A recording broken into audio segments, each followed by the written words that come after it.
ఈ వీడియో మొదలవక ముందే చెప్తున్నా, వీడియో చివరిలో ఖచ్చితంగా మనకు ఉపయోగపడే 10 గోల్డెన్ రూల్స్ని ఇస్తాను. అవి మాత్రం మిస్ చేయొద్దు.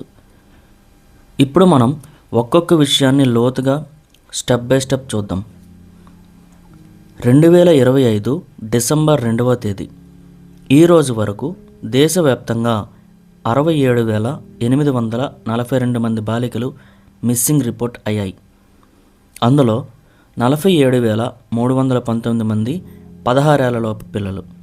అంటే ప్రతిరోజు 185 మంది పాపలు కనిపించకుండా పోతున్నారు.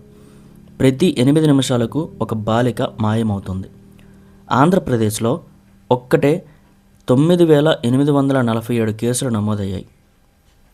తెలంగాణలో 8,214 కేసులు, కర్ణాటకలో 7,300కు మించిన కేసులు. ఇది కేవలం రిపోర్ట్ అయిన కేసులు మాత్రమే. నిజమైన సంఖ్య దీనికంటే 3 ఎక్కువ ఉంటుందని ఎన్జిఓలు చెప్తున్నారు. ఎవరు తీసుకువెళ్తున్నారు ఒక్కొక్కటిగా చూద్దాం. మొదటి రకం తెలిసిన వ్యక్తులే.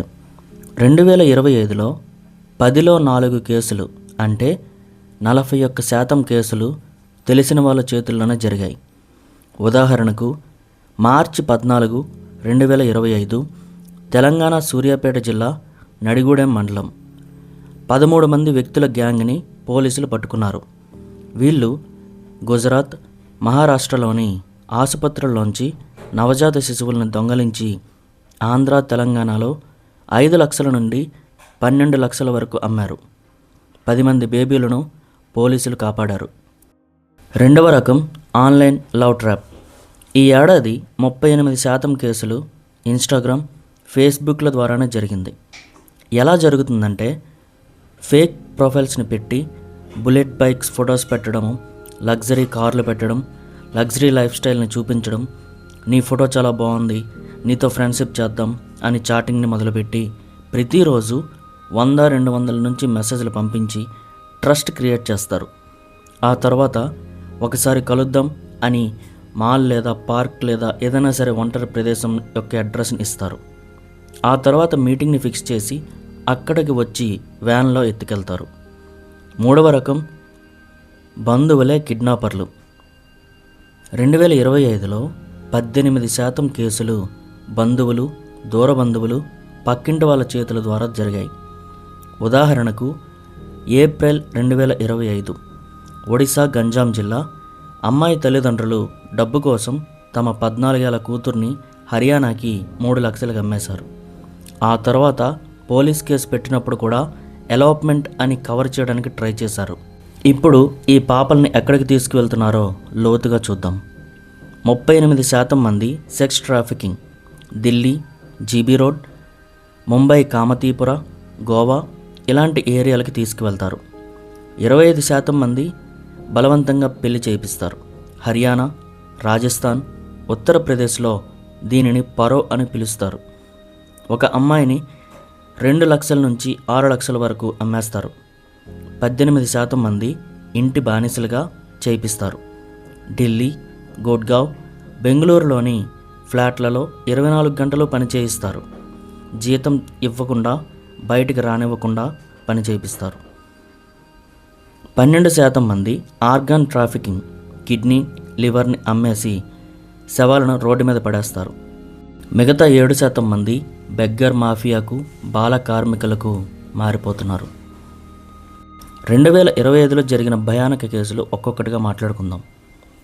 మొదటిది మార్చ్ 14, 2025 సూర్యాపేట, తెలంగాణలో 13 మంది గ్యాంగ్ని అరెస్ట్ చేశారు. 10 మంది బేబీలని పోలీసులు కాపాడారు.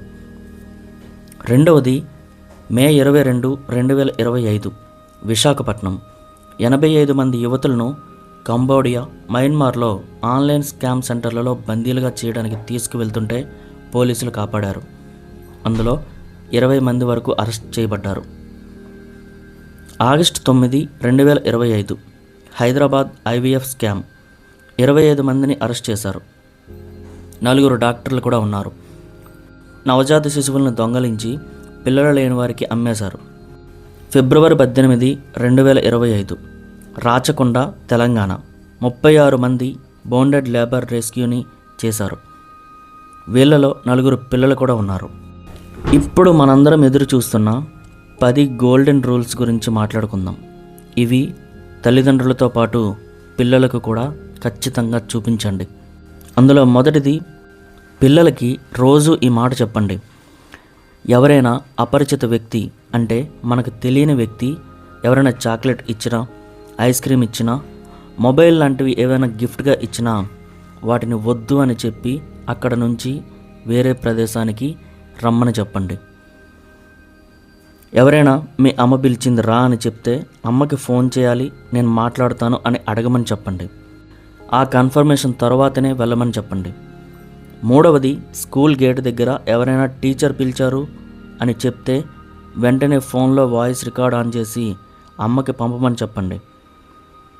నాలుగవది, ఆన్లైన్లో ఎవరైనా నీ ఫోటో సూపర్, మోడలింగ్ ఛాన్స్ ఇస్తా అని చెప్తే స్క్రీన్ షాట్ తీసి అమ్మకి చూపించమని చెప్పండి. ఐదవది, ప్రతిరోజు స్కూల్ నుంచి వచ్చాక ఎవరైనా కొత్తగా మాట్లాడారా, ఏదైనా గిఫ్ట్ ఇచ్చారా అని ఖచ్చితంగా అడగండి. ఆరవది, పిల్లల ఫోన్లో లైవ్ 360 లేదా గూగుల్ మ్యాప్స్ లొకేషన్స్ని ఎప్పుడూ ఆన్ చేసి ఉంచండి. ఏడవది, ఇన్స్టాగ్రామ్, ఫేస్బుక్లో ప్రైవసీ సెట్టింగ్స్ని ఆన్ చేసి ఫ్రెండ్ రిక్వెస్ట్లు ఆఫ్ చేయండి. ఎనిమిదవది, ఎవరైనా బలవంతంగా పట్టుకుంటే గట్టిగా నో వద్దు అని చెప్పి అక్కడ నుంచి గట్టిగా అరుస్తూ రోడ్డు మీదకు రావడం కానీ, దగ్గరలో ఏదైనా షాప్ ఉంటే అక్కడికి వెళ్ళడం కానీ, లేదంటే ఎక్కడైనా జనసంచారం కనిపిస్తే అక్కడికి వెళ్ళే ప్రయత్నం కానీ చేయాలి. తొమ్మిదవది, ట్రాప్లో పడ్డాక ఛాన్స్ వస్తే ఎక్కడైనా ఫోన్ దొరికితే 1098 1098కి లేదా 112 112 ఈ నెంబర్లకు డయల్ చేసి, ఇందులో ఏదైనా ఒక నెంబర్కి డయల్ చేసి నన్ను కిడ్నాప్ చేశారు అని చెప్పాల్సిన అవసరం ఎంతైనా ఉంది. 10వది, ఎప్పుడైనా డౌట్ వస్తే వెంటనే 1098 చైల్డ్ హెల్ప్ లైన్ 24/7 ఓపెన్లోనే ఉంటుంది, లేదా 100 పోలీసులకు కూడా కాల్ చేయవచ్చు. ఈ రూల్స్ని ప్రతి ఇంట్లో ప్రతి తల్లిదండ్రులు వాళ్ళ పిల్లలకి చెప్పాలి, వాళ్ళు కూడా ఆచరించాలి.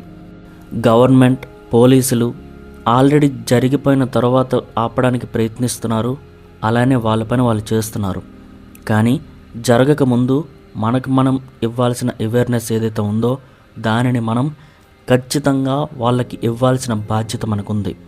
ఎక్కడో దేశాలు దాటి, రాష్ట్రాలు దాటి ఒక చీకటి గదిలో బందీగా కాబోతున్న ఇలాంటి ఎంతోమందిని మనం కాపాడే ప్రయత్నం చేయాలంటే ఈ వీడియోని ఖచ్చితంగా మీకు తెలిసిన తల్లిదండ్రులకు లేదంటే మీకు తెలిసిన పిల్లలకు ఖచ్చితంగా పంపిస్తారని నేను అనుకుంటున్నాను. ఇది నా ఛానల్ కోసం కాదు, మన వంతు మనం చేసే ఒక ప్రయత్నం.